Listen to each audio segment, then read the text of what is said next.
بسم اللہ الرحمن الرحیم۔ السلام علیکم ناظرین، کیسے ہیں آپ؟ امید کرتی ہوں آپ بالکل ٹھیک ٹھاک خیریت کے ساتھ ہوں گے۔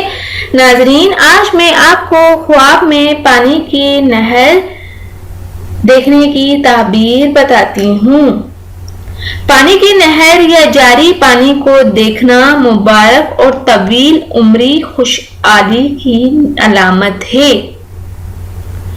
اگر دیکھیں کہ نہر نامعلوم سے صاف شیریں پانی پیا ہے تو خیر اور متاع کثیر بے مطابق پانی پینے اور وسعت نہر کے پائے گا۔ اگر اس کے برعکس ہے تو باعث بدنصیبی اور پشیمانی ہے۔ نہر کو خواب میں دیکھنا کاروباری حسن انتظام کی علامت ہے۔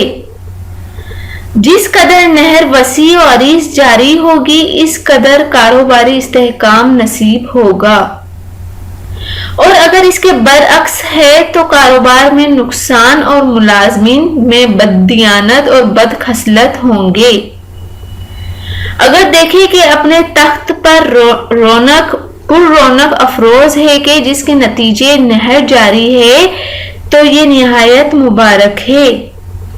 دولت، ناموری اور ہر قسم کی آسائش اس کی منتظر ہوگی۔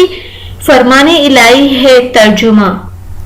اس کے نیچے نہریں جاری ہیں اور ان کے لیے من مانی مرادیں ہیں۔ اگر عورت دیکھے کہ اس کا شوہر نہر میں ہے اور نہر کا رخ اس کی طرف ہے تو شوہر سفر میں ہے تو یہ سلامت واپس آئے گا۔ اگر دیکھے کہ نہر کے صاف شفاف پانی میں غسل کرتا ہے تو جملہ امور میں کشائش دیکھے گا۔ ناظرین، نہر کا دیکھنا اور بہت وسیع نہر اور صاف و شفاف پانی کا دیکھنا بہت مبارک ہوتا ہے صاحب خواب کے لیے۔ امید کرتی ہوں کہ آپ کو آج نہر دیکھنے کی تعبیر سمجھ آ گئی ہوگی۔ جانے سے پہلے صرف اتنا ہی کہوں گی، میرے چینل کو آپ ضرور سبسکرائب کر دیا کریں اور دوسروں کو بھی شیئر کر دیا کریں تاکہ آپ کو اور دوسروں کو میری ہر ویڈیو دیکھنے کا موقع مل سکے۔ جانے سے پہلے صرف اتنا ہی کہوں گی، دوسروں کے لیے اچھا سوچئے، اللہ تعالیٰ آپ کے لیے بہت ہی اچھے راستے نکالے گا۔ تھینک یو، اللہ حافظ۔